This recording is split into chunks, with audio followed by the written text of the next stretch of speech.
할렐루야. 오늘도 이 자리에 오신 여러분 모두를 주의 이름으로 축복하고 환영합니다. 오늘은 벌써 어느덧 2024년도 마지막 주일, 이 한 해를 보내는 송년주일이 됐습니다. 한 해 동안 하나님께서 여러분의 삶을 인도하셨음을 여러분 늘 기억하시고 하나님 앞에 감사하면서 이 한 해를 잘 마무리하실 수 있길 바랍니다.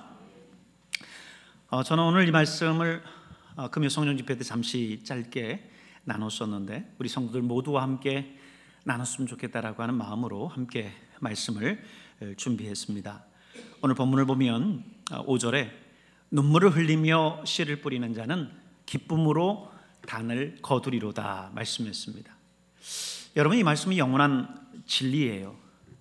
우리가 이 시대를 정말 혼란의 시대다라고 명명해도 과언이 아닐 만큼 오늘의 시대가 참 많이 어렵습니다.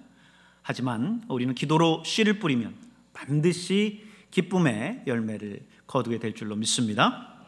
이 진리를 함께 묵상하면서 이 한 해를 마무리하시고 새해를 향한 소망을 붙드는 그런 시간이 되시기를 바랍니다. 오늘 본문에서 보면 시편 기자가 눈물을 흘리며 씨를 뿌리는 자는 이렇게 말씀했어요. 우리는 이 본문을 이해하기 위해서는요, 이스라엘의 멸망과 포로기 역사를 이해할 필요가 있습니다. 우리가 잘 알듯이 이스라엘은 솔로몬 왕 이후에 분열 왕국 시대를 맞습니다. 북왕국 이스라엘과 남왕국 유다로 이제 나누어져서 통치되는데, 나중에 이제 북왕국 이스라엘은 BC 722년에 북방의 아수르에 의해서 멸망하죠. 우리가 세계사 속에서는 아시리아 제국이라고 배웠는데 이 아수르에 의해서 멸망하고요. 남왕국 유다는 BC 586년 바벨로니아에 의해서 멸망합니다. 북왕국도 마찬가지지만 남왕국 역시 바벨론에 의해서 멸망하면서 많은 사람들이 포로로 끌려갔습니다. 우리는 이거를 바벨론 유수, 바벨론 포로 이렇게 이야기를 하는데요.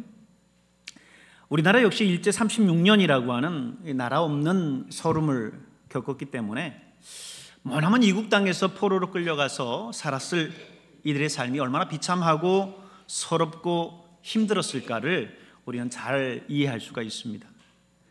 이스라엘 백성들은 포로기 시절 고난과 절망 속에서 눈물로 하루하루를 보냈고 씨를 뿌렸어요. 그들은 그곳에서 서름과 아픔을 하나님 앞에 토로하며, 하나님, 우리가 하나님을 바로 섬겼어야 됐는데 하나님께서 우리를 당신의 백성으로 선택하셔서 지금껏 우리를 당신의 나라와 백성으로 삼아 주셨는데 우리가 그 하나님의 은혜를 알지 못한 채 우상을 섬기면서 하나님을 떠났었습니다.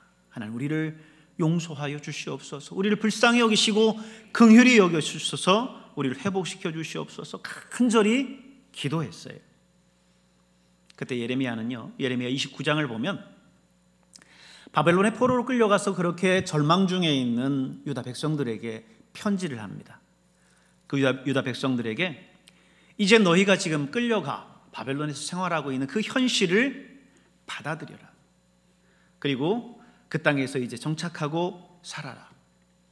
하지만 그 땅의 세월이 영원히 지속되는 것이 아니라 70년 후에는 반드시 너희가 돌아오게 될 거다. 이렇게 예언을 했어요. 그게 예레미야 29장 10절에 있는 말씀인데요. 우리 같이 한번 읽어볼까요? 여호와께서 이와 같이 말씀하시니라. 바벨론에서 70년이 차면 내가 너희를 돌보고 나의 선한 말을 너희에게 성취하여 너희를 이곳으로 돌아오게 하리라. 이 예언의 말씀을 유다 백성들에게, 바벨론의 포로로 있는 유다 백성들에게 해주었던 거지요. 그런데 이 예언이 정말 현실로 이루어졌습니다.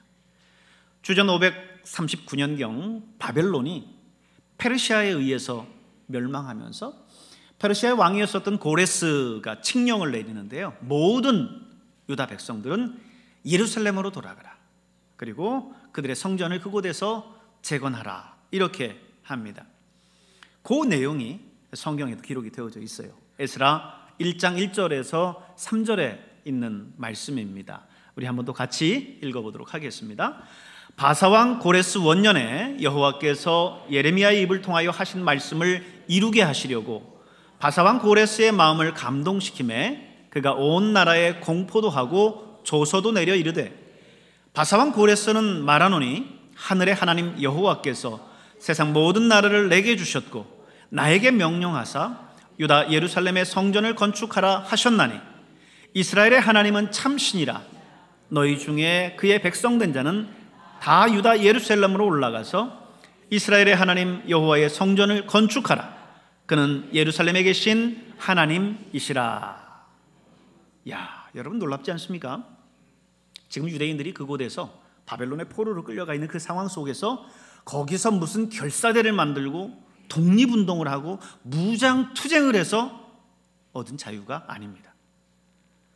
페르시아가 바벨론을 멸망시키면서 페르시아의 왕이었었던 이 고레스가 유다 백성들로 하여금 다 예루살렘으로 돌아가서 성전을 재건하라 했기 때문에 지금 그들이 자유를 얻게 된 거예요.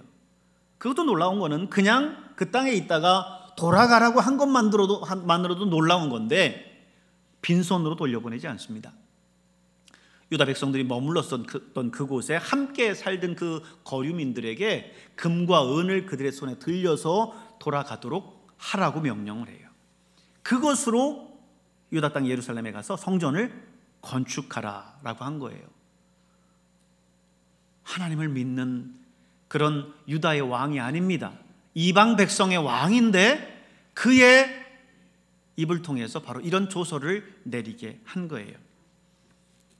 이때의 감격을요, 오늘 본문은 이렇게 노래하고 있습니다. 1절, 2절 말씀 같이 읽겠습니다. 여호와께서 시온에 포로를 돌려 보내실 때에 우리는 꿈꾸는 것 같았도다. 그때 우리 입에는 웃음이 가득하고 우리 혀에는 찬양이 찼었도다. 그때 문나라 가운데서 말하기를 여호와께서 그들을 위하여 큰 일을 행하셨다 하였도다. 아멘. 시온의 포로를 돌려보내실 때에, 이 무슨 말이에요? 바벨론의 포로로 있는 유다 백성들을 말하는 거예요. 그들이 예루살렘으로 돌아가게 됐을 때에 어땠다고요? 우리는 꿈꾸는 것 같았도다. 꿈꾸는 것 같았다. 너무너무 감격스럽고 좋아서 이게 꿈인지 생신지 몰랐다는 거예요. 이게 진짠가 하면서 볼을 꼬집어 볼 정도로 너무 좋았고요. 웃음이 가득하고 콧노래가 나왔다는 거죠. 여러분, 그렇습니다. 하나님 앞에 눈물로 호소하며 기도했었던 그 눈물의 씨앗이 결코 헛되지 않았던 겁니다. 여러분, 눈물의 씨앗은 결코 헛되지 않다는 사실을 여러분 믿으시길 바랍니다. 여러분, 우리나라 역사를 보세요. 놀랍게도 우리나라 역사는요, 유대의 역사와 아주 비슷합니다. 우리나라 역시 일제 36년간의 식민 통치를 받죠. 우리말과 글도 제대로 쓰지를 못했습니다. 창씨 개명이라고 해서 우리 이름을 쓰지 못한 채 일본식 이름으로 다 바꿔서 부르도록 했습니다. 철저하게 우리 민족의 정신과 혼조차도 말살하고자 했던 거죠. 우리 성결교단도 수많은 목사님들과 신앙인들이요, 당시 체포 감금돼서 고문당하고 순교했어요. 당시 우리 성결교단의 재림사상이 천황을 숭배했었던 일본의 그 국채에 반한다고 해서 끝내는 강제 해산당하는 아픔도 겪기도 했습니다. 이러한 암울한 현실 속에서 얼마나 많은 사람들이 기도했겠어요? 얼마나 많은 사람들이 눈물로 하나님 앞에 나갔겠습니까? 고문당하고 죽어나가는 그 현실 속에서 그들의 가족과 교회가 얼마나 가슴을 치며 하나님 앞에 부르짖어 기도했겠습니까? 여러분, 그런데 놀랍게도 그 눈물의 씨앗은 어떻게 됐습니까? 미국이 일본의 나가사키와 히로시마에 원폭을 투하하면서 일본 천황의 무조건적인 항복과 함께 우리는 자연스럽게 해방을 맞이했어요. 물론 수많은 독립투사들이 독립운동도 하고 또 만주나 연해주 등에서 무장 군사훈련을 하면서 독립을 준비하긴 했지만 우리가 그것으로 해방을 맞은 게 아닙니다. 우리 힘이 아니라 생각지도 않은 놀라운 하나님의 은혜로 해방을 맞이하게 된 거예요. 마치 페르시아가 바벨론을 멸망시키면서 그 바벨론의 포로로 있었던 유다 백성들이 예루살렘으로 돌아오게 된 것처럼 우리나라도 미국이 일본을 패망시키면서 해방을 맞이하게 된 겁니다. 여러분, 이것은 결코 우연이 아니에요.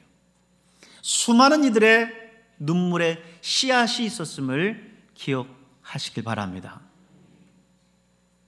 1950년 6월 25일 일어난 6.25 한국전쟁은 어떻습니까? 지금은 우리나라가 북한과 군사력을 비교하면 비교가 되지 않죠. 하지만 당시는 우리나라가 북한보다도 훨씬 못 살았습니다. 그런데 소련제 탱크를 앞세우고 밀고 내려오는 공산군을 막을 수가 없었던 거죠. 단 3일 만에 수도 서울을 내주고 남으로 피난했습니다. 결국 낙동강 전선까지 밀려 내려가서 거기를 이제 내주면 전쟁에 질 수밖에 없었어요. 근데 그때 유엔군 합류와 인천 상륙작전의 성공으로 인해서 전세가 역전됐죠. 그리고 북진할 수 있었습니다. 우리가 만약 단독으로 싸웠다면 어떻게 됐을까요?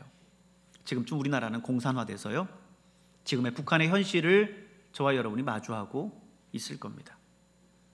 그런데 하나님의 은혜로 유엔군이 참전하게 됐고, 이때도 역시 미국을 중심으로 한 우방의 도움으로 우리가 오늘의 지금 우리 모습을 맞이할 수 있었던 겁니다. 이것 역시 엄밀히 말하면 우리 힘이 아니었어요. 하나님의 은혜고 도움이었습니다. 이 나라를 위한 우리 선조들의 눈물의 기도와 씨앗 때문이었습니다. 하나님께서 이 땅을 긍휼히 여기셨고 그 눈물의 기도에 응답하신 거지요. 올해 우리나라가 맞이하고 있는 이 정치적인 혼란과 어려움은 결코 가볍게 받아들일 수가 없습니다. 대통령 탄핵과 권한대행 총리의 탄핵, 이제 대행의 탄핵도 앞두고 있는 대한민국 헌정사 초유의 상황을 맞이하고 있어요. 서울 광화문에 가보십시오. 탄핵 찬성과 탄핵 반대 집회가 팽팽하게 대립하고 있습니다. 한 뉴스를 보니까 35,000 대 35,000이라고 하고 있어요. 이 나라가 지금 남북으로 나누어져 있는 것도 마음 아픈데 지금은 진보와 보수가 그렇게 갈라져 있어요. 이 나라가 남과 북이 전쟁으로 서로 죽이고 죽이는 동족 상잔의 비극을 겪은 지 100년도 채 되지 않았는데 지금은 진보와 보수, 여와 야가 서로를 적보다 더한 모습으로 지금 금방이라도 죽일 듯한 적으로 대치하고 있습니다. 정치 이야기를 하면 형제가 형제를, 부모가 자식을, 자식이 부모를 연이라도 끊을 듯한 기세로 다퉈요. 요즘 정치권을 보면요, 전쟁이 따로 없습니다. 진보나 보수나 나라와 국민을 진심으로 생각하는 것 같지가 않아요. 한쪽은 윤석열 감싸기, 한쪽은 이재명 감싸기 아닌가 싶어요. 이게 정치에 대한 불신 때문일까요? 이런 혼란 속에서 우리 대한민국의 미래가 암담하기도 합니다. 그러나 우리가 소망을 놓지 않는 이유는 무엇입니까? 우리 민족은 역사 속에서 이 눈물의 씨앗을 통해서 여기까지 온 나라예요. 우리 믿음의 선조들은요, 전쟁과 가난과 위기 속에서도 끝까지 하나님을 붙들고 눈물로 씨를 뿌렸습니다. 그들의 기도가 있었기 때문에 오늘날 우리가 지금과 같은 부흥과 번영을 누릴 수 있는 겁니다. 그러기에 이 나라는 든든히 설 줄로 믿습니다. 우리의 힘이 아니라 하나님의 은혜로 말이죠. 그러므로 우리는 오늘도 기도해야 돼요. 눈물로 씨를 뿌려야 됩니다. 하나님이 우리를 불쌍히 여기시도록, 하나님이 이 나라 이 민족을 긍휼히 여기시도록 기도해야 됩니다. 이 눈물의 씨앗은 비단 한 나라와 공동체만에 해당되는 이야기가 아니에요. 우리 개인의 이야기도 항상 해당되는 겁니다. 저는 예수를 믿지 않는 가정 가운데서 태어났습니다. 대대로 유교를 숭상하는 지방이었어요. 그러기에 예수를 믿는다라는 게 쉽지 않았습니다. 중학교 때 처음 교회를 나갔고요. 교회 다니는 것조차도 숨겨야 했고 몰래 교회를 다녀야 했습니다. 그러던 나중에 아버지에게 들켜서 종아리가 부르트도록 맞고 집에서 한 달 동안 쫓겨나기도 했습니다. 그래서 어려서부터 제 기도 제목은 늘 우리 가족이 예수 믿고 구원받는 거였어요.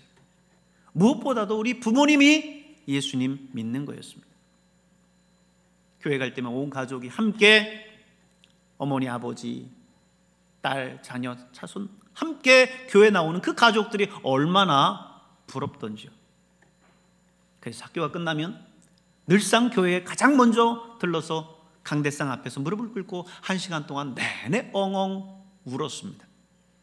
그저 그때 제가 할 수 있는 것은 그것밖에 없었어요.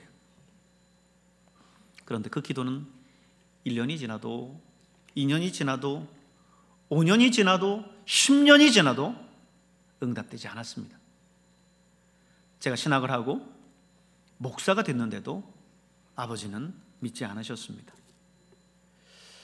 어렸을 적엔 꿈도 꾸지 못할 일이지만 제가 목사가 되고 나도 나이가 들고 아버지도 늙으셨으니 아버지 앞에서 복음을 전해도 아버지는 대꾸 안 하시고 가만히 눈을 감고 듣습니다.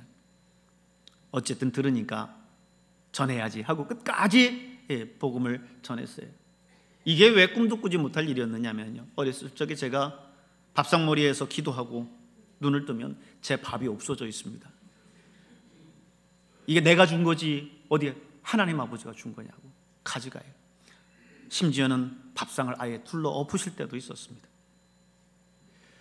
그런데 이제 제가 목사가 돼서 나이 들어 이야기하니 아버지도 늙으셔서 성질이 죽으셨는지 가만히 듣고 계십니다. 그러다 다 전하고 영접기도 하려고 결정적인 순간에 이제 이 얘기를 하면 아버지가 내가 귀가 어두워서 그런지 무슨 말인지 하나도 못 알아듣겠다 이렇게 얘기하고는 자리를 피하세요. 절망적입니다. 하나님이 들으시지 않으시는 기도도 있는가 보다. 우리 아버지는 하나님도 어쩔 수 없는 분인가 보다. 절망이 돼요. 근데 그런 아버지가 임종 전에 병원에 입원해 계시면서 예수님을 영접하시더라고요.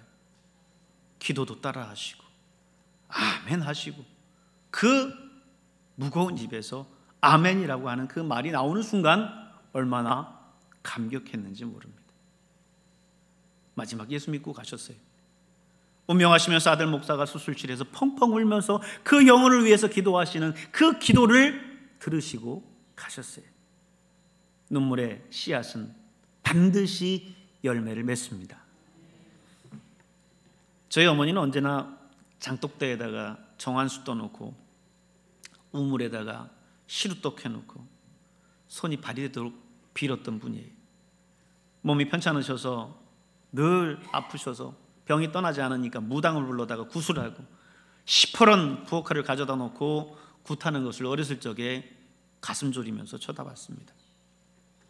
한 번은 우물에서 빌고 계시는 어머니를 보고 너무너무 마음이 아파서 바로 그 옆에 밭이 하나 있는데 그곳에서 저도 자리를 펴고 하나님 앞에 기도했어요. 하나님, 우리 어머니 좀 구원해 주십시오.